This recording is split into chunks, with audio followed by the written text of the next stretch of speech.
The sky above Seoul turned dark at noon. Not from clouds or storms, but from ships. Hundreds of alien ships blocked out the sun.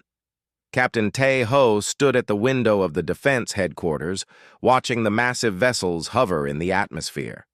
He had fought in many battles during his 20 years of service, but he had never seen anything like this. "Sir, they're sending a message," said Lieutenant Yong-soo, his young tactical officer. The man's hands shook slightly as he worked the communication console. "Put it on screen," Tae-ho ordered. The main display flickered to life. An alien face appeared. It had gray skin, 4 eyes arranged in a square pattern, and no visible mouth. When it spoke, the words came through a translator device. "I am Commander Thelvox of the Velkari Empire. Your species has been studied. You are primitive, divided and weak. You fight among yourselves over resources and beliefs. Your emotions cloud your judgment. You have 72 hours to surrender your planet. If you refuse, we will take it by force. This is not a negotiation. This is a statement of fact." The screen went black. Admiral Wu Jin, the Supreme Commander, entered the room. He was a tall man with gray hair and steady eyes. "Well, that was direct." "They think we're weak," said Tae-ho. "Are we?" asked Dr. Sun-mi, the chief xenobiologist. She had been called to the headquarters when the ships first appeared. She was a small woman with sharp eyes and quick mind. 300 ships, said Yong-soo, reading the scanner data. Each one bigger than our largest carrier. Their weapons technology is at least 50 years ahead of ours. Tae-ho turned to look at the young officer. Are those facts or opinions? Facts, sir. Then let me give you a fact, Tae-ho said calmly. Every battle I've ever won, I was supposed to lose on paper. Numbers don't tell the whole story. Dr. Sun-mi was studying the recording of the alien commander. Interesting. Look at how he speaks. Every word is precise. Every statement is logical. No emotion, no rhetoric, no attempt to inspire fear beyond pure calculation. That's good, isn't it? Asked Yong-soo. If they're not angry or hateful, maybe we can negotiate. No, Sun-mi said, shaking her head. It's worse. Anger can be reasoned with. Logic can't be argued with. They've already calculated the outcome. In their minds, this war is already over. Admiral Wu Jin walked to the strategic map. Red dots marked the position of each alien ship. The question is, what did they calculate wrong? Everything, said Tae-ho. A small smile crossed his face. Explain, ordered the admiral. Tae-ho pointed at the alien ship formations on the screen. Look at their positions. Perfect geometric patterns. Mathematically optimal spacing for their weapon systems. Maximum efficiency for power distribution. It's beautiful, really. And? Asked Wu Jin. And it's completely predictable. They've been watching our broadcasts, our military exercises, our wars. They think they understand us, but they're looking at us like a math problem. They see our conflicts and think we're chaotic. They don't understand that chaos is different from unpredictability. Dr. Sun-mi's eyes widened. You're right. They've studied what we do, but not why we do it. They know humans fight wars, but do they understand we fight for things that don't make logical sense? Pride, honor, freedom, revenge. Revenge isn't logical? Asked Yong-soo. Not if it costs more than you gain, Sun-mi explained. A logical species cuts its losses. We humans, will burn everything down for revenge. We'll die for ideas. We'll fight impossible odds just to prove we can. The room fell silent for a moment. So what's our move? Asked the admiral. Tae-ho looked at the countdown timer on the screen. 72 hours. First, we do what they don't expect. We unify. Every nation, every military force, every ship we have. They think we're divided. Let's prove them wrong. Already happening, said Wu Jin. I've been getting calls from every major power. For the first time in history, nobody's arguing about who's in charge. Everyone just wants to survive. Good. Second, we study them. Sunmi, I need you to analyze everything about their communication, how they think, how they make decisions, what their weakness might be. Sunmi nodded. I'll need access to all the data. You'll have it. Third, we prepare for war, but not the kind of war they're expecting. What kind of war are you thinking? Asked the Admiral. The humankind, Tejo said simply. Over the next 24 hours, Earth transformed. Ships that had been mothballed for decades were brought back online. Factories that made cars switched to making weapons. People who had been enemies worked side by side. The news showed images from around the world. People preparing, training, building.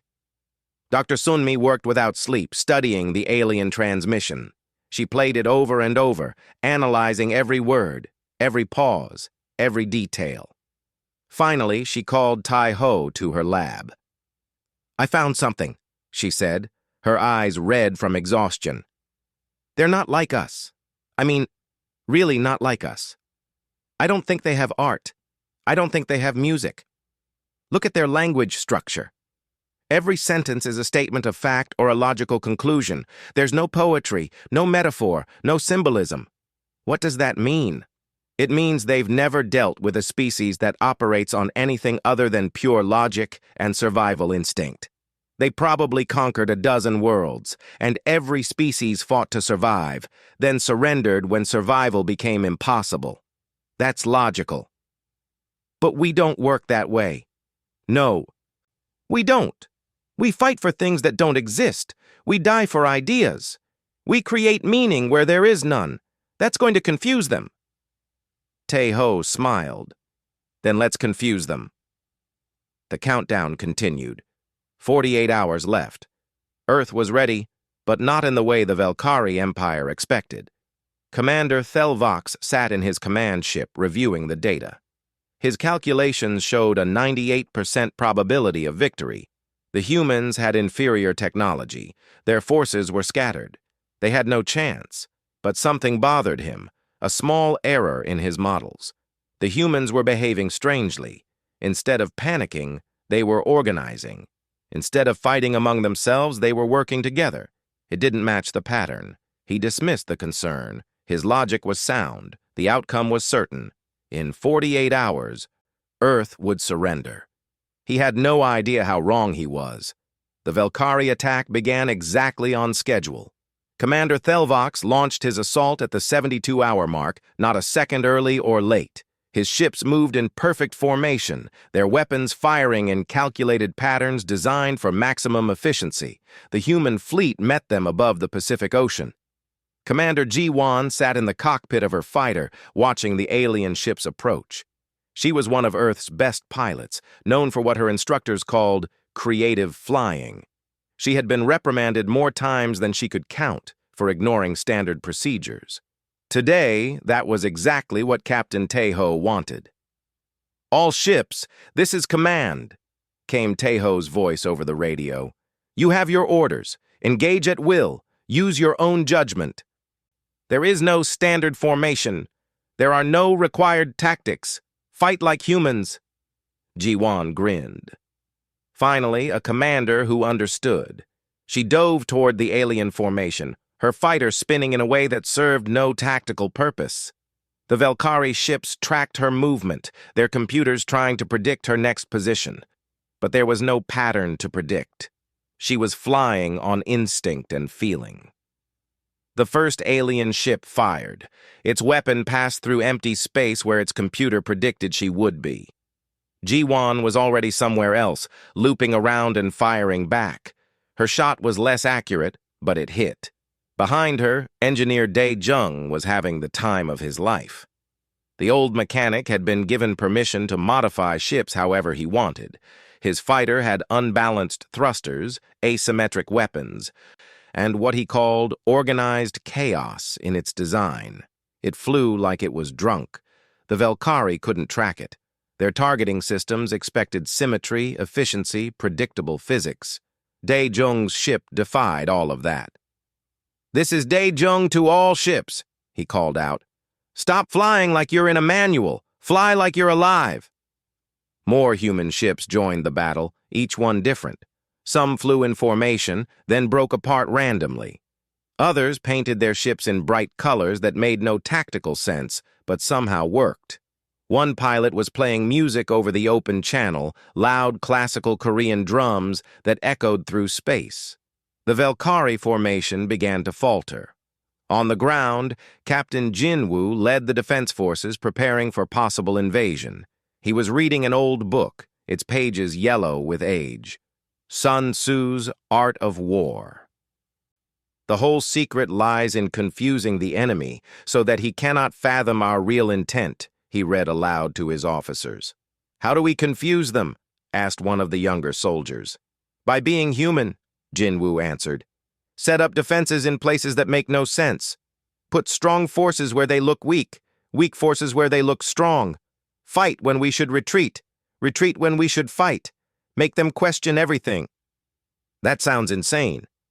Exactly. In space, the battle continued. The Valkyrie had superior numbers and weapons, but something was going wrong. Their ships were taking more damage than predicted. Their targeting systems were malfunctioning.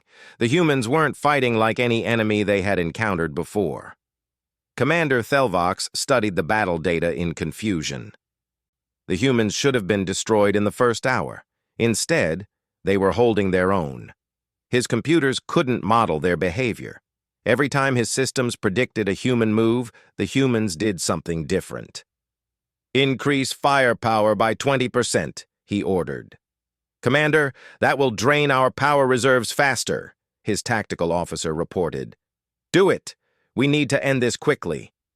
The Valkyrie ships increased their attack. More human ships fell from the sky. The casualty count rose, but the humans didn't retreat. They didn't surrender. They kept fighting. Lieutenant Yong-Soo watched the battle from the command center. He felt sick seeing the losses on his screen. Sir, we've lost 40 ships in the last hour. Captain Taeho's face was grim but calm. I know. Should we fall back? No, this is working. Working? We're dying out there. Taeho turned to face the young officer. Yes, we are. And that's what they can't understand. We're losing, but we're not stopping. Every ship we lose should make us weaker, but instead we're fighting harder. Their computers can't process that. It doesn't make logical sense. Dr. Sunmi was at her console analyzing the alien ship movements. He's right. Look at their response time. It's getting slower. They're hesitating. They're starting to second-guess their own calculations. Can we use that? Asked Admiral Wu Jin. Yes, said Taeho. We escalate. We get more unpredictable, more chaotic, more human. He opened a channel to all ships. All forces initiate Protocol Chaos. I repeat, initiate Protocol Chaos. Protocol Chaos was something that had never been tried before. It went against every military principle. Every ship was given complete independence. Every captain could make their own decisions. There was no coordination, no master plan, no unified strategy. It was madness. It was perfectly human. Commander Ji-won received the order and laughed. She switched her radio to a music channel and broadcasted on all frequencies. Traditional Korean music filled the space around her ship. Then she started flying in patterns that matched the rhythm of the drums. Other pilots followed her lead. Some played different music. Some shouted poetry. One pilot was singing. The radio channels became a chaos of sound and noise. The Valkyrie tried to filter it out, but their ship's computers were getting overwhelmed trying to process all the data. Engineer Dae-jung took it further. He started sending messages to the alien ships, but instead of threats or demands, he sent them recipes for kimchi, instructions for origami, jokes that didn't translate well. Anything random and human. What are you doing? Asked another pilot. Giving them indigestion, Dae-jung replied. Information indigestion. Let's see their logic handle that. On Thelvox's command ship, alarms were going off. His tactical officer looked panicked, which was unusual for a Velkari. "Commander, our systems are experiencing errors. The human transmissions are corrupting our data filters, and their ship movements are creating calculation loops in our targeting computers." "Explain." "Our computers are trying to find patterns where none exist. They're using more and more processing power, running simulations that never resolve. Some systems are shutting down from overload." Thelvox stared at the battle display. This wasn't supposed to happen. The humans were still outmatched. They were still losing more ships. But somehow, they were winning. "Send for reinforcements," he ordered. "Sir? Do it. Send a message to the Empire. We need more ships." It took 6 hours for the message to reach the Velkari home fleet. The response came quickly. 600 more ships would arrive in 48 hours. When the human command center intercepted the message, there was silence. "They're doubling their forces," said Yong-Su quietly. "Good," said Taeho. "Good? How is that good?" Dr. Sunmi smiled. "Because they're scared. For the first time, they're scared. They don't understand what's happening. And beings who rely only on logic can't handle things they don't understand." Admiral Wu Jin stood.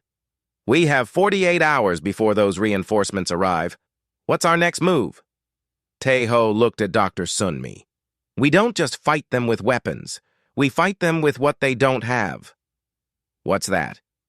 "Culture, humanity, everything that makes us illogical and impossible to predict. We're going to teach them what it means to fight humans." The battle paused as both sides regrouped, but the war was just beginning. Hye-Jin walked into the command center. She carried a bag full of old books, music files, and art supplies. She studied human culture for her job. She studied how humans created and shared art and ideas. She never thought her work would become a weapon. "You wanted to see me?" she asked Taeho. "I need your help. We have 2 days before 600 more alien ships arrive. We cannot beat them with normal war. But Sunmi has an idea." Sunmi stepped forward. "The aliens use only logic. They never made art or music or anything creative. Their whole civilization is built on efficiency and math. That is their strength. But it is also their weakness." "I do not understand," Hye-Jin said. "We will attack them with culture," Taeho explained. "We will flood their computers with everything human, everything they cannot understand or process. We will break their minds with beauty." Hye-Jin's eyes got wide. "That is crazy!" "That is the point." In a few hours, a team was ready. Hye-Jin led a group of artists, musicians, poets, and historians. Their job was simple: gather every piece of human culture they could find and prepare it to send to the aliens. At the same time, Mi-Ran sat at her computer. She was young, with bright eyes and fast fingers. She was one of Earth's best hackers. She had broken into company systems and government databases, usually for fun. Now she had a real target. "I need to get into their communication network," she told Taeho. "Can you do it?" "Give me 6 hours." She did it in 4. "I am in," Mi-Ran said. "Their security is good but predictable. They do not expect creative attacks. Their firewalls are built to stop logical methods. I used illogical ones." "Good. Can you send data to their ships?" "All of them at once if you want." Taeho smiled. "Do it. Send them everything." The attack started at midnight. Every alien ship suddenly got a huge data transmission. It was not military data. It was Dr. Hye-Jin arrived at the command center carrying a bag full of old books, music files, and art supplies. She was a cultural anthropologist, someone who studied how humans created and shared culture. She had never expected her work to become a weapon. "You asked to see me?" she said to Captain Taeho. "I need your expertise. We have 48 hours before 600 more alien ships arrive.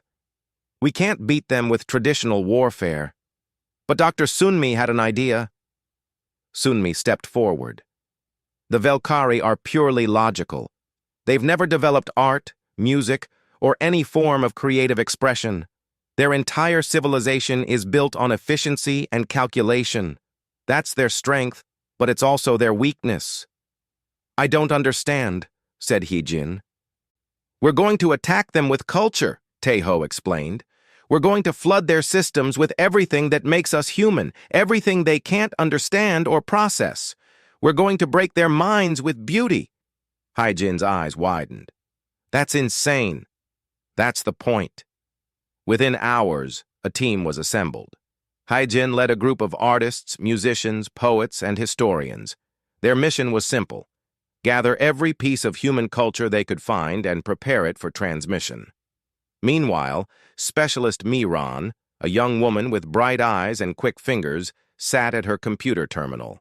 She was one of Earth's best hackers. She had broken into corporate systems, government databases, and military networks, usually for fun. Now she had a real target. I need to get into their communication network, she told Taeho. Can you do it? Give me 6 hours. She did it in 4. I'm in, Miran announced. Their security is good, but it's predictable. They don't expect creative attacks.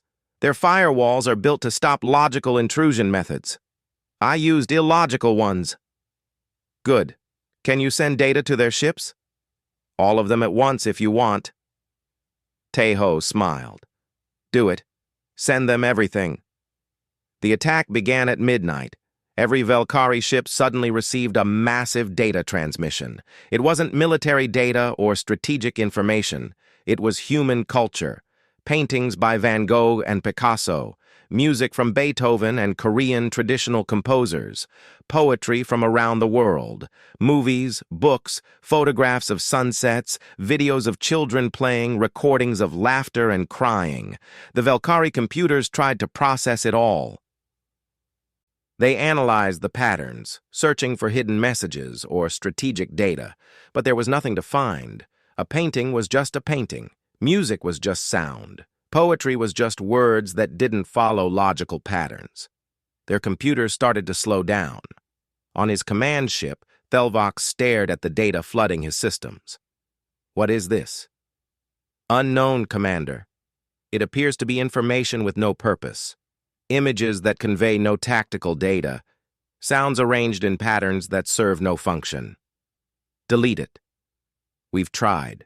The humans keep sending more, and our computers are trying to analyze it. The processing load is affecting our systems.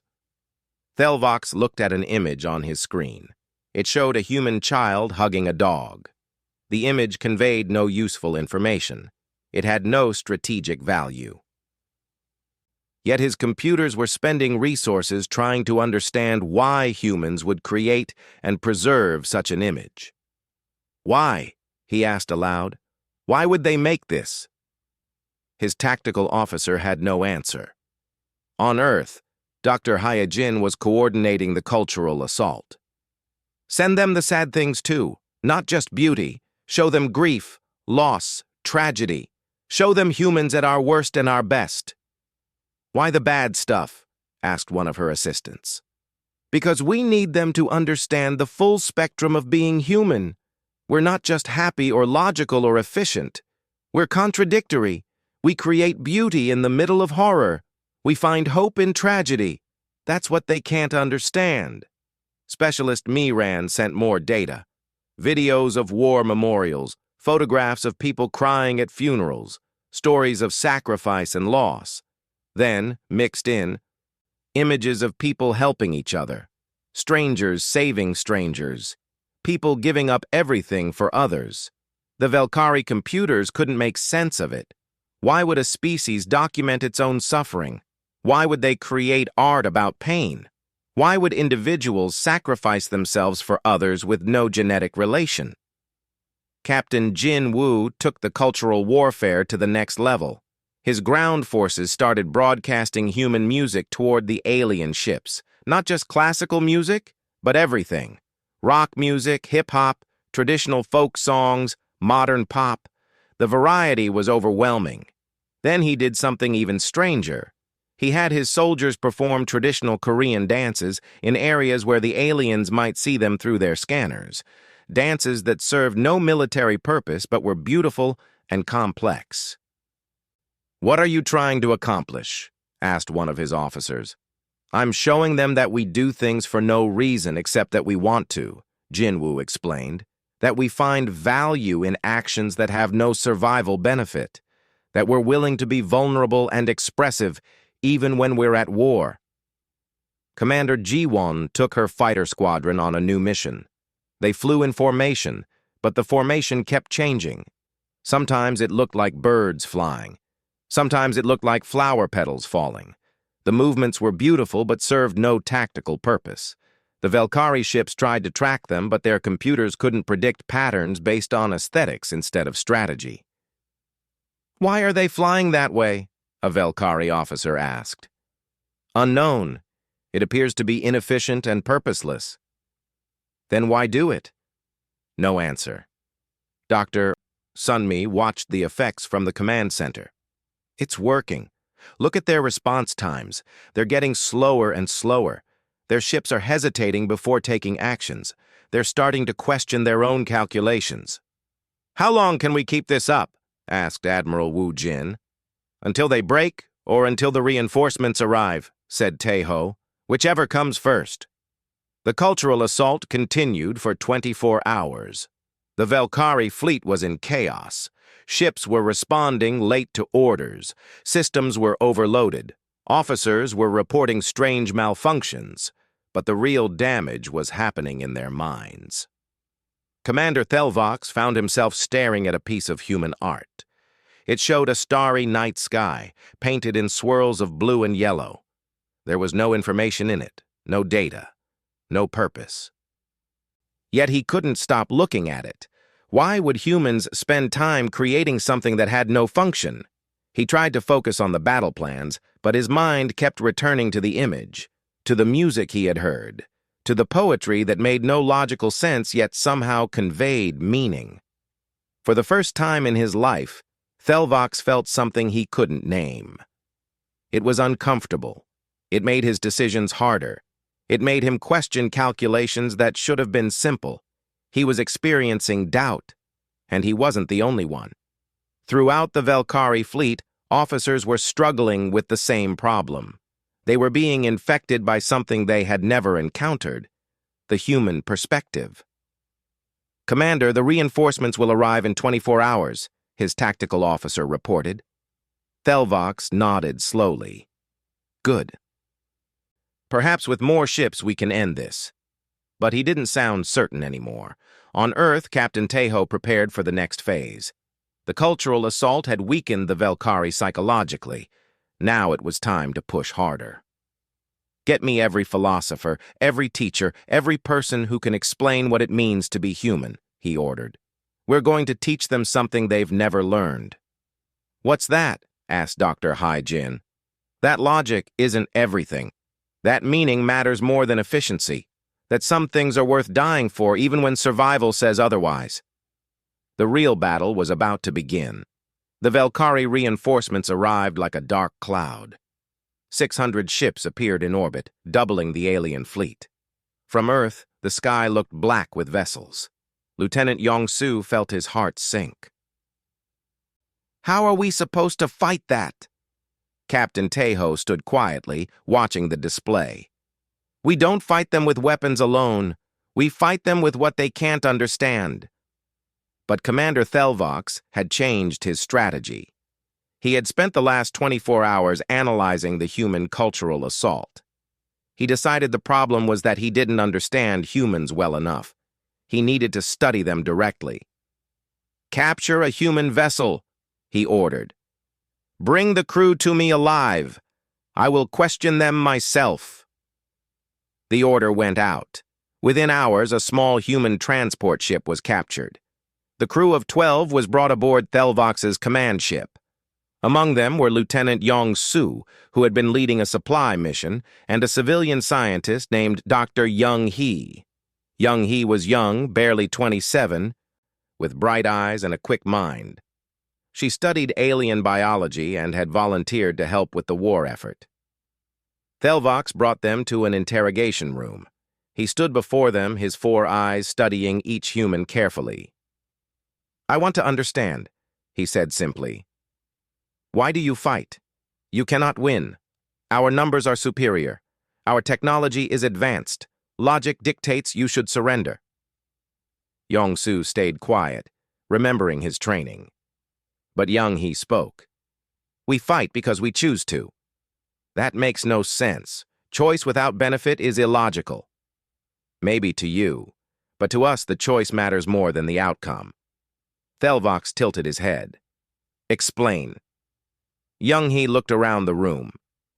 "Do you have art, music, stories?" "No, those serve no purpose." "That's why you don't understand. Humans create meaning. We don't just exist. We live. We fight for ideas, for dignity, for freedom. These things aren't logical. They're important." "Important how?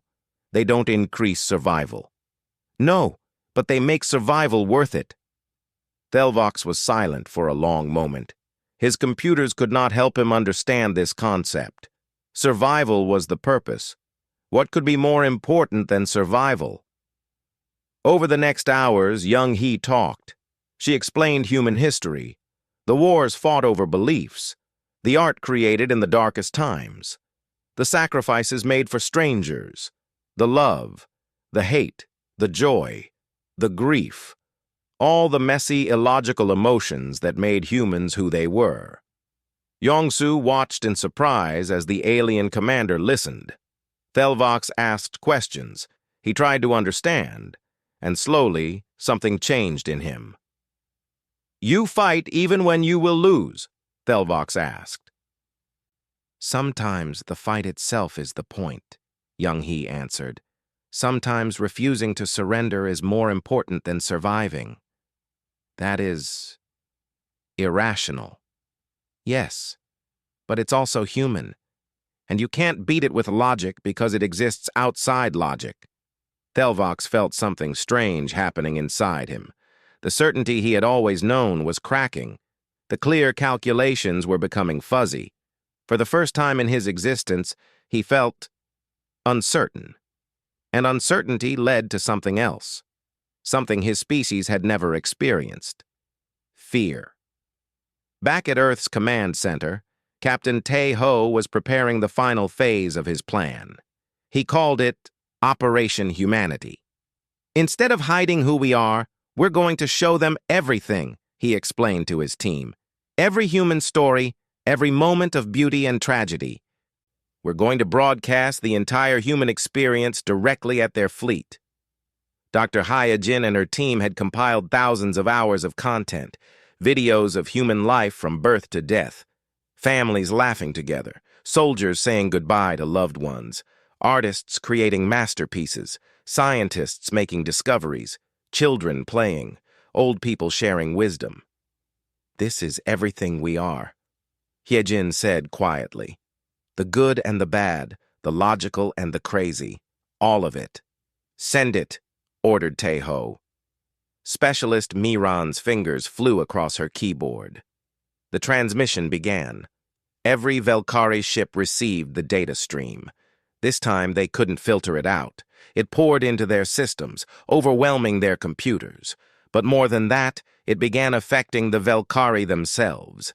Ships' crews gathered around displays, watching humans live their lives.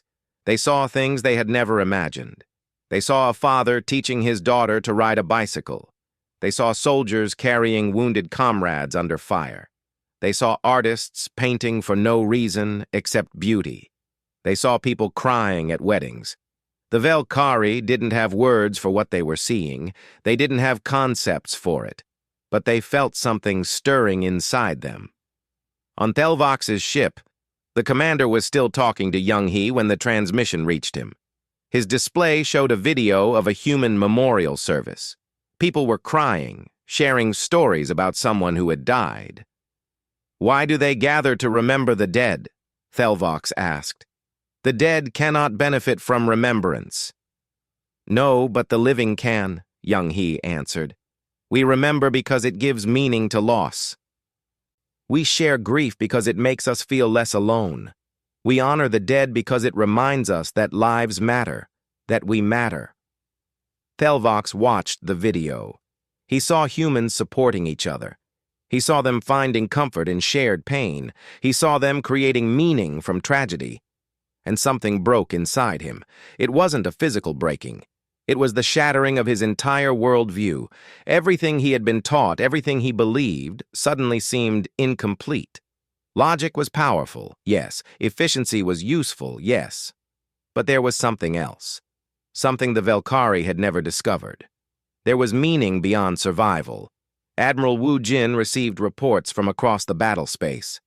"Sir, the alien ships are stopping." Stopping? They're not attacking. They're not moving.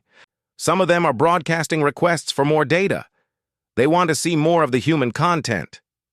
Teho allowed himself a small smile. It's working. But not everyone was happy. Throughout the Velkari fleet, some officers were panicking. Their entire civilization was based on logic and order. What they were experiencing now felt like madness. It felt like chaos. Some ships wanted to attack immediately, to destroy Earth before this infection of emotions spread further. Others wanted to retreat, to run from something they couldn't understand or fight. The Velkari fleet began to fracture. Ships argued with each other. Orders were questioned. The perfect unity of their force broke apart. Thelvox stood in his command center, watching his fleet fall into disarray. He should have ordered an immediate attack. He should have restored order. But instead, he found himself watching another video. This one showed a human child painting a picture. The child was smiling, lost in the joy of creation. The painting wasn't good. It had no technical skill. But the child didn't care. The act of creating brought happiness. And Thelvox understood, finally, what young he had been trying to tell him. Humans didn't do things just for survival or efficiency. They did things because those things mattered to them. Because life was more than existing. It was about finding meaning, creating beauty, connecting with others. He turned to young he. "What do you want from us?" She looked surprised. "What?" "Your Captain Teho. What is his goal? Does he want to destroy us?" "I don't know. I'm just a scientist." "But what do you want?" Young he thought for a moment. "I want us to understand each other. I want this war to end. I want both our species to survive and maybe even learn from each other." "That is an interesting desire." "It's a human one." Thelvox made a decision that no Velkari commander had ever made. A decision based not on calculation, but on something else. Something he was just beginning to understand. Hope. Commander Thelvox opened a direct communication channel to Earth. It was the first time he had initiated contact since the war began. Captain Teho appeared on the screen, his face calm but cautious. "I wish to speak," Thelvox said. In the command center, every person froze. Admiral Wu Jin leaned forward. "Is this a trick?" "I don't think so," said Dr. Sunmi. "Look at his voice pattern. There's hesitation, uncertainty. That's new." Teho nodded. "I'm listening." "I have studied your species," Thelvox began. "I have watched your transmissions. I have questioned your people, and I have concluded that I do not understand you." "Is that a problem?" "For my species, yes. We calculate, we predict, we control. But you cannot be calculated. Your actions defy prediction. You create chaos and call it culture. You make choices that reduce survival and call them meaningful." "That's correct." "Why?" Teho was quiet for a moment. "Because we're human. We don't just exist to survive. We exist to live, to feel, to create, to connect. Logic is a tool we use, not the reason we exist." "My fleet is fracturing," Thelvox admitted. "Some want to destroy you immediately. Some want to flee. Some are demanding to see more of your culture. We are experiencing conflict for the first time in our history." "What do you want?" Teho asked. Thelvox paused. It was a simple question, but he had never been asked it before. Velkari didn't want things. They calculated optimal outcomes and pursued them, but now he had to think about what he actually wanted. "I want to understand," he finally said. "I want to know how you create meaning from chaos. I want to know what it feels like to choose something because it matters, not because it's logical." Admiral Sang-min, who had been listening, stepped forward. "This is a trap. We should attack now while they're confused." "No," said Teho firmly. "Captain, we have a chance to destroy them. We can end this threat permanently." "And become what? Destroyers?" "We spent all this time showing them what makes us human. If we slaughter them when they're asking for help, what does that say about us?" Sang-min's face was red with anger. "It says we survive." "Survival isn't enough," Teho said quietly. "You should know that by now." He turned back to Thelvox. "Release our people, all of them. Then we'll talk." Agreed.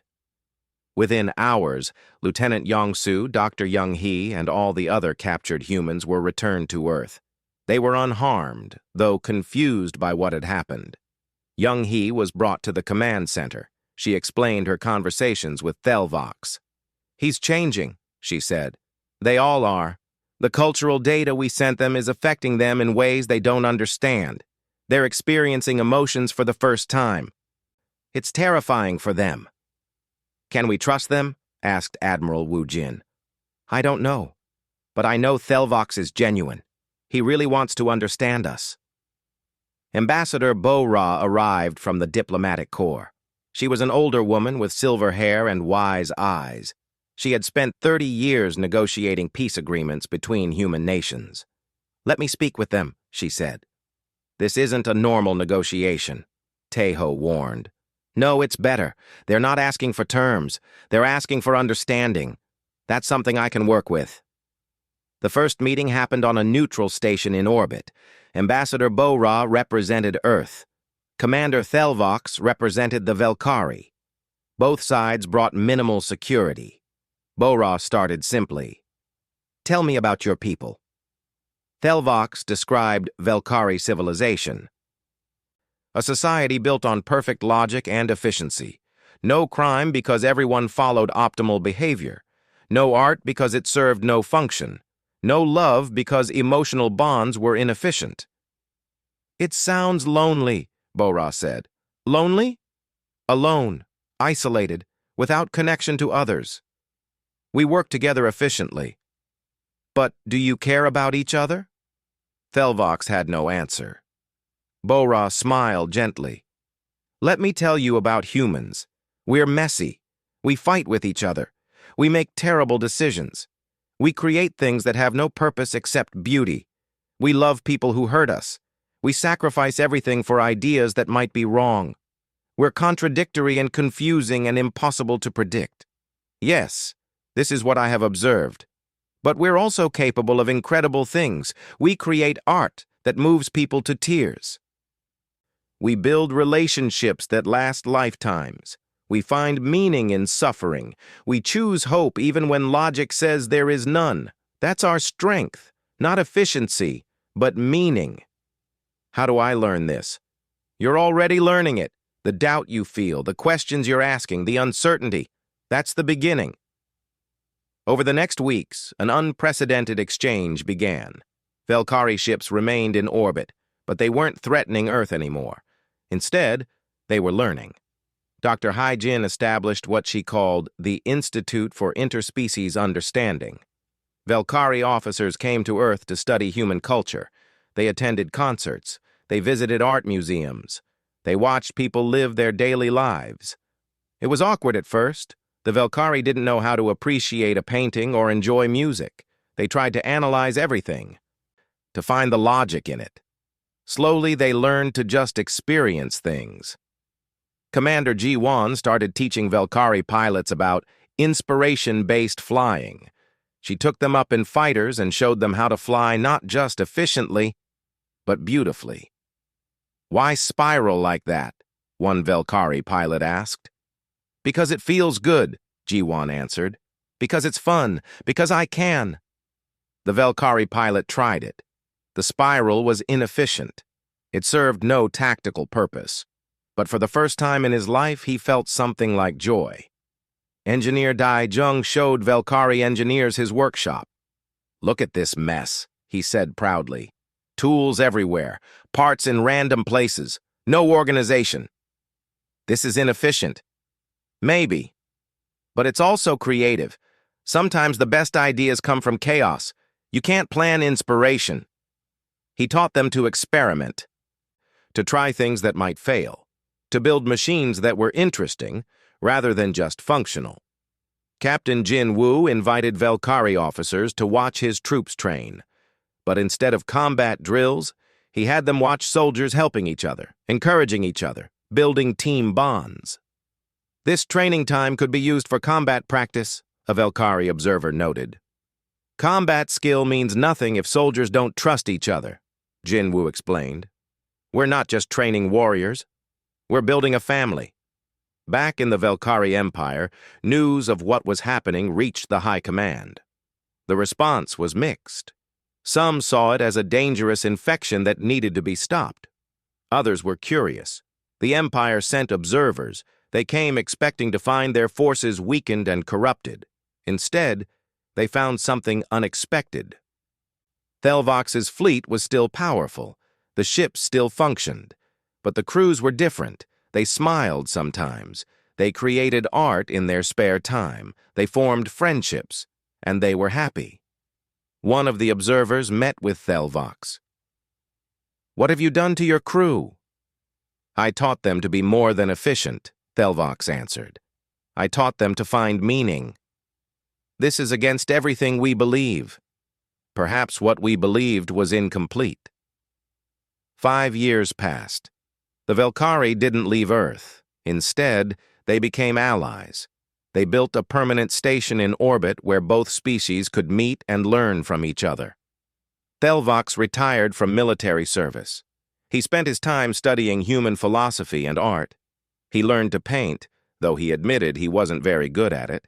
But he enjoyed it, and that was enough. The Velkari Empire changed slowly. They didn't abandon logic or efficiency, but they added something new. They added meaning, creativity, and emotion to their culture. Some Velkari ships visited Earth regularly. Velkari children came to study in human schools. Human teachers went to Velkari worlds to share culture and art. It wasn't always easy. There were misunderstandings. Some on both sides resisted the changes. But the exchange continued. Captain Tai Ho retired from active duty. He taught military history at the academy. His most popular lecture was about the HFY War. They came to conquer us, he would tell students. They had superior technology, more ships, better weapons. On paper, we should have lost, but we won because we understood something they didn't. What was that, sir? A student would ask. That being human isn't about efficiency or logic. It's about meaning. It's about fighting for things that matter even when logic says we shouldn't. That's our greatest strength. Not our weapons, not our technology. Our humanity. On the orbital station, Ambassador Bo-Ra met with Thelvox for their regular discussion. They had become friends over the years, an odd pairing that somehow worked.